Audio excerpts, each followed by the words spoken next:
Ini sigap banget ya, gue menggunakan pedal shifter. Dan yes, sudah 100. Wow.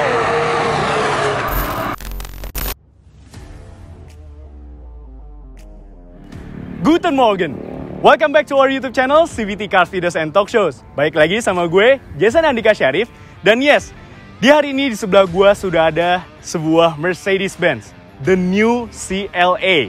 Nah, pertama kali CLA ini diluncurkan, dia itu selalu diposisikan sebagai sedan Mercy yang paling affordable di generasi pertamanya, tapi tidak di generasi keduanya ini. Seakan-akan generasi keduanya ini Mercedes-Benz Indonesia ingin mengangkat status dan derajat dari CLA ini. Nah, kita akan bahas lebih lanjut kenapa dia naik kelas. So this is it, the new Mercedes-Benz CLA 200 AMG line.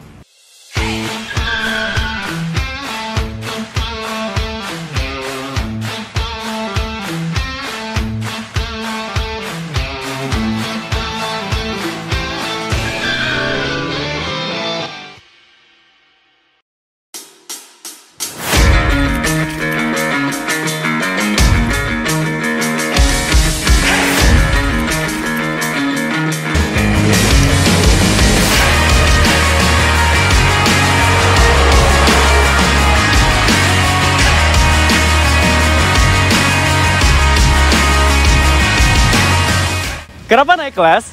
Karena tahta sedan paling terjangkau affordable yang Mercy sekarang sudah diambil alih oleh A-Class sedan yang udah pernah di-review aja sebelumnya. Link videonya kita cantumkan di atas. Dia berada sekarang posisinya itu di atasnya. Secara harga juga lumayan terpaut jauh. Ya. Dan juga kenapa kita bilang dia naik kelas? Karena secara desain dibandingkan dengan saudara-saudaranya line-up Mercy lainnya yang berbasis A-Class, dia ini tampilannya wah, jauh lebih cantik, lebih mewah, sporty juga. Karena kebetulan ini adalah AMG line. Ya, CLA 200 AMG line ini adalah salah satunya varian CLA yang dijual di Indonesia.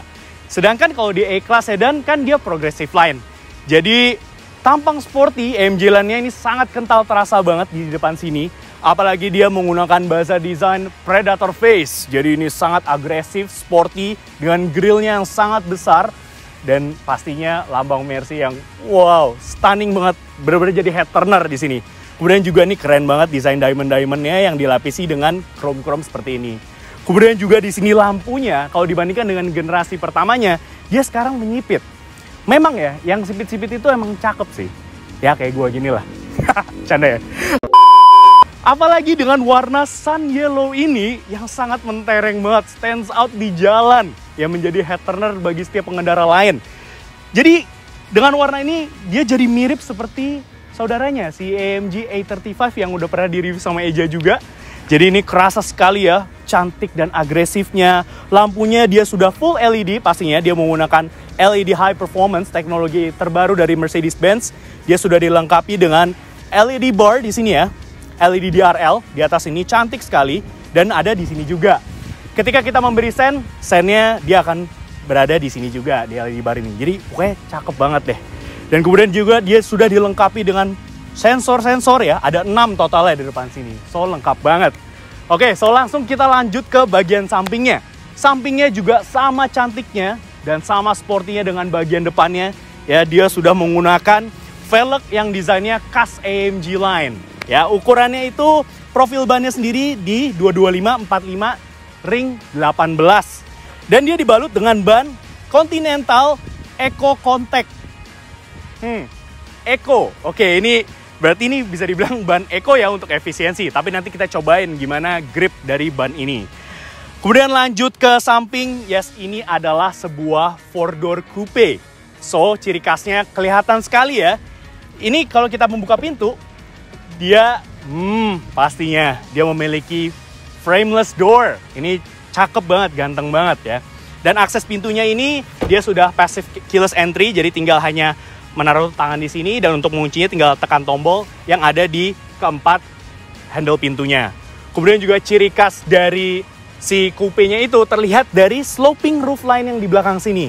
Ini benar-benar cakep. Jadi dia tuh mirip seperti kakaknya si CLS. Dan since ini adalah AMG line, jadi dia dibalut dengan sudah disematkan body kit dari AMG. Jadi selain cantik, di samping sini dia juga kental banget aura sportinya.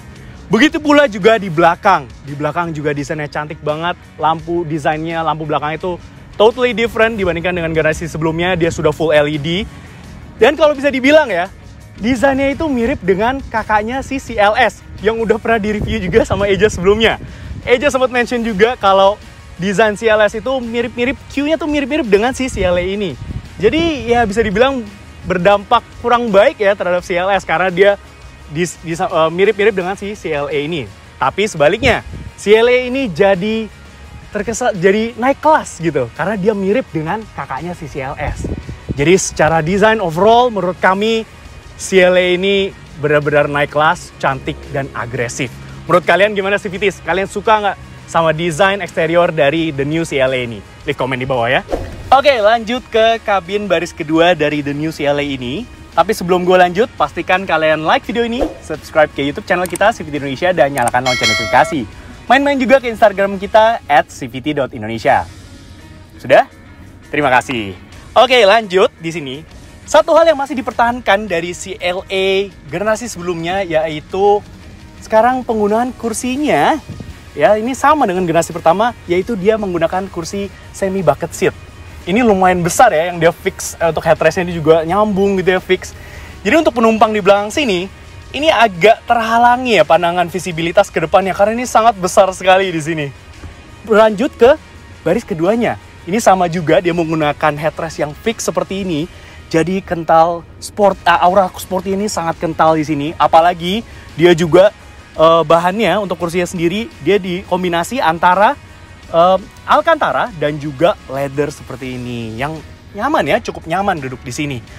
Juga kenyamanannya ditambah juga dengan adanya armrest dengan 2 cup holder.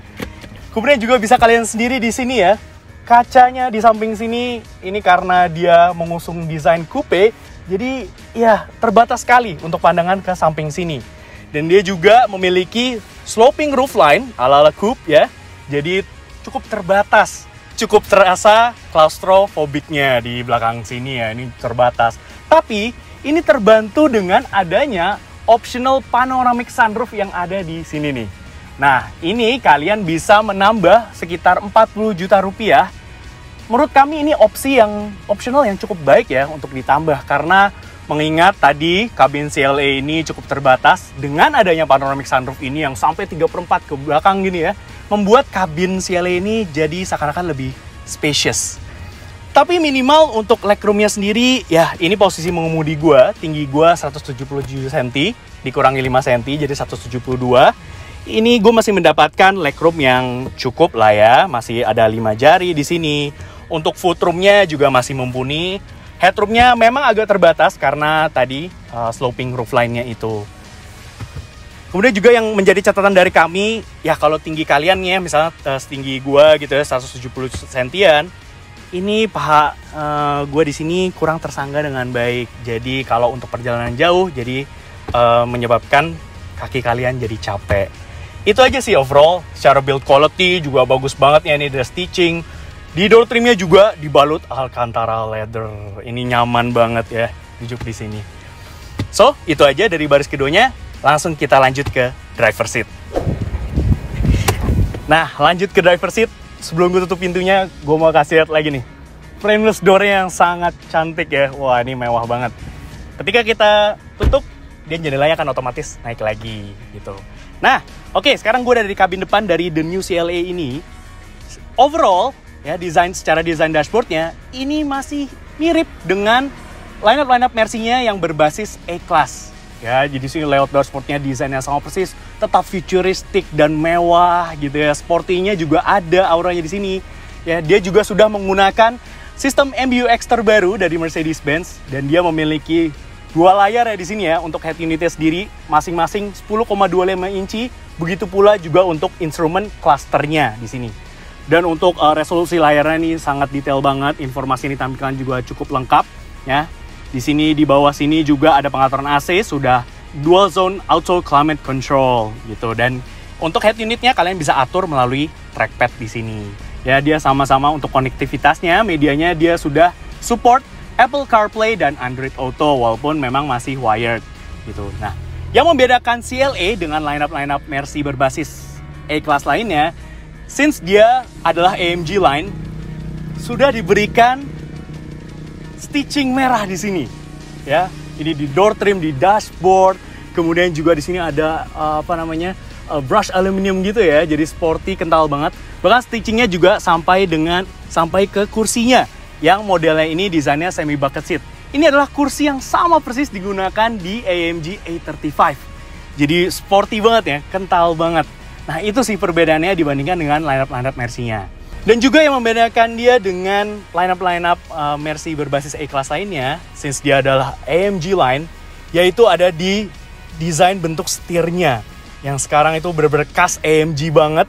Sudah dibalut dengan napa leather, ada stitching merah juga di sini, dan flat bottom. So inilah yang mendistinguish si CLA ini dengan saudara-saudaranya yang berbasis A-Class juga. Nah, oke, secara tampilan dashboard kan kurang lebih sama ya, mirip dengan yang lineup Mercy lainnya. Tapi gimana dengan spesifikasi mesinnya? Yuk langsung aja kita lanjut.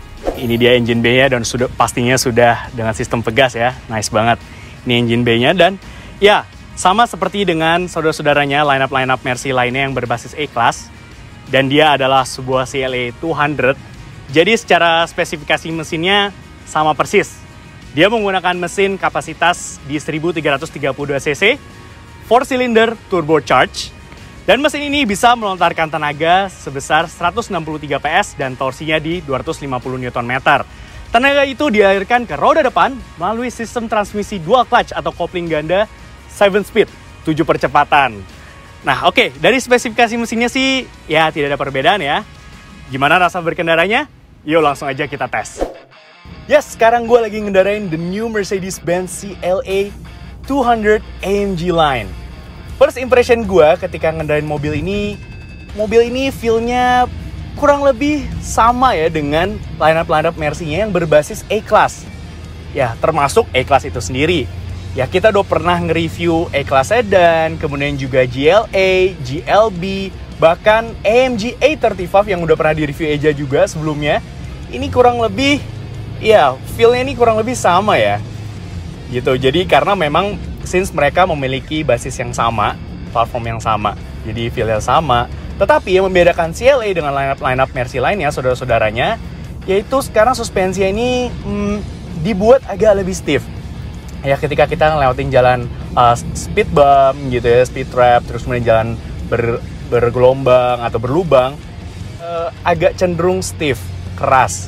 Tapi kerasnya nggak mental-mentul, kerasnya ini sangat refine, bisa diredam dengan sangat baik. Jadi getaran-getaran dari jalan tuh bisa diredam. Ya ciri khas mobil-mobil Eropa lah ya. Jadi ini masih nyaman, hitungannya masih nyaman walaupun dia dibuat lebih stiff tapi nyaman. Ya. Kemudian juga posisi mengemudinya yang sangat kental sekali ya, sportinya. Ini dia jenis kursinya ini adalah semi bucket seat ya, dan ini nyaman ya. Jadi kalau kita misalkan agak bermanuver seperti ini, dia masih bisa menopang badan kita dengan baik. Ya, ini bahkan kursi yang sama digunakan di AMG A35. Ya, jadi nyaman ya, cukup nyaman dan side supportnya ini mantap banget. Ya, dan untuk perjalanan jauh, biasanya ini kursi semi bucket seat kayak gini tuh punya karakter yang keras gitu ya, nggak nyaman. Tapi tidak di CLA ataupun di AMG A35 ini. Untuk perjalanan jauh, walaupun dia semi bucket seat, masih nyaman. Ya, visibilitas dari mobil ini ya cukup baik ya untuk pandangan ke depan, kemudian ke kanan kiri, itu cukup baik. Tapi karena dia memiliki baza desain sebuah 4-door coupe, ya coupe yang ciri khasnya adalah dia memiliki sloping roofline di belakang. Jadi kaca di belakang sana itu agak terbatas. Ya, tapi kalau untuk parkir nggak masalah karena mobil ini sudah dilengkapi dengan parking camera. Kemudian juga bicara soal kekedapan kabin dari mobil ini. Ya, mobil ini memiliki kekedapan kabin yang baik ya, yang sangat baik. Jadi kalau misalkan suara angin dari kanan kiri, kemudian suara mesin, apalagi road noise, ini bisa diredam dengan sangat baik. Lalu gue mau bicara soal performanya, handlingnya. Ya, tadi udah bicara soal suspensi, sekarang dari setirnya. Ya, setirnya ini cukup direct ya, cukup responsif. Walaupun memang dia bukan yang paling sharp gitu ya, sharp handling bukan. Feedback setirnya juga bagus. Ya mobil ini sih cukup fun ya untuk dikendarai. Mesinnya itu sangat mumpuni banget ya, cukup responsif, apalagi dibantu juga dengan sistem transmisi dual clutch-nya. Jadi perpindahan gigi ini cepat dan seamless. Iya, jadi 1300 cc itu nggak kerasa kayak 1300 cc gini. Ini cukup mumpuni loh, lumayan untuk performanya. Nanti kita coba tes akselerasinya. So intinya setelah nyobain mobil ini, ngedain mobil ini memiliki kenyamanan yang baik, kemudian juga lumayan fun to drive. Nah, bicara soal efisiensi, mobil ini bisa mencatatkan angka efisiensi untuk rute kombinasi ya, baik di jalan tol maupun di jalan biasa dalam kota. Itu menurut catatan kami di 11,8 km per liter. Cukup hemat ya, figur yang cukup hemat. Karena memang mobil ini sejatinya diperuntukkan untuk daily driving juga gitu ya, untuk dipakai sehari-hari. Sedangkan untuk rute luar kota, mobil ini mampu mencatatkan angka di 20,9 km per liter. Wow, luar biasa banget kan? Ini semua berkat penggunaan mesin kecil berturbo yang jelas pastinya menghasilkan efisiensi yang lebih baik. Namun memang mobil ini tetap bisa diajak bersenang-senang. Apalagi dengan menggunakan sport mode di sini, ya turbo lag-nya menjadi minim dan ya mobil ini selain dia nyaman, efisien, tapi juga memiliki performa yang baik. Oke, sekarang kita langsung aja tes akselerasi dari mobil ini. Dari 0 sampai 100 km per jam, mampu ditempuh dalam waktu berapa lama sih? Oke, langsung aja kita masuk ke sport mode. Yes, matikan AC dan traction control.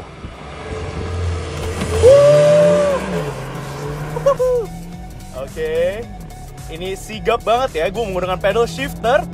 Dan yes, sudah 100. Wow, mobil ini memang secara spesifikasi mesin memang tidak superior. Tapi setelah kita tes akselerasinya, menurut catatan kami, mobil ini mampu menempuh waktu dari 0 sampai 100 km per jam hanya dalam waktu 8,4 detik saja. Ini figur yang lumayan ya untuk mesin, kapasitas mesin yang sekecil ini. Dia kapasitas mesinnya hanya 1332 cc turbo, tapi tadi akselerasinya sigap banget dan juga transmisi dual clutch-nya ini benar-benar cepat dan seamless. Mobil ini sangat fun to drive. Oke, jadi bisa disimpulkan dari video review the new Mercedes-Benz CLA 200 AMG Line ini, memang mobil ini naik kelas. Karena tadi desainnya yang mirip sekali dengan kakaknya si CLS. Bahkan secara desain dia bisa dibilang menurut kami lebih baik dibandingkan dengan rivalnya, asal Jerman juga. Jadi kalau kalian sedang mencari sebuah four-door coupe yang sangat stunning, cantik, dan dia juga memiliki kenyamanan yang baik, performa yang luar biasa, dan juga ride quality-nya yang nggak perlu diraguin lagi. Dan bahkan kalau kalian suka dengan desainnya CLS, kami lebih menyarankan untuk mengambil CLA ini saja dengan opsi panoramic sunroof. Dengan harga yang lumayan terpaut jauh ya, ini for your information, harganya di 905 juta rupiah off the road. Jadi dia selain memiliki desain yang sama dengan mirip-mirip dengan CLS, tapi dengan value for money yang lebih baik. So sekian aja review dari kami mengenai mobil ini. Like video ini, subscribe ke YouTube channel kita CVT Indonesia dan nyalakan lonceng notifikasi. Main-main juga ke Instagram kita @cvt.indonesia. Di situ banyak banget ya keseruan kita tentang syuting, juga berita mengenai dunia otomotif baik di dalam negeri maupun di luar negeri. Dan sekarang kita punya website nih CVTs. Jadi nanti di website kami kalian selain bisa membaca berita dan juga review mobil, kalian juga bisa melakukan jual beli mobil baru maupun bekas melalui website kami. Untuk linknya kami cantumkan di deskripsi ya. Oke, sekian aja dari gue Jas Andika Syarif pamit. Stay tune terus.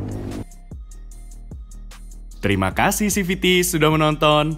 Jangan lupa support kami dengan cara menonton video-video kami yang lain ya.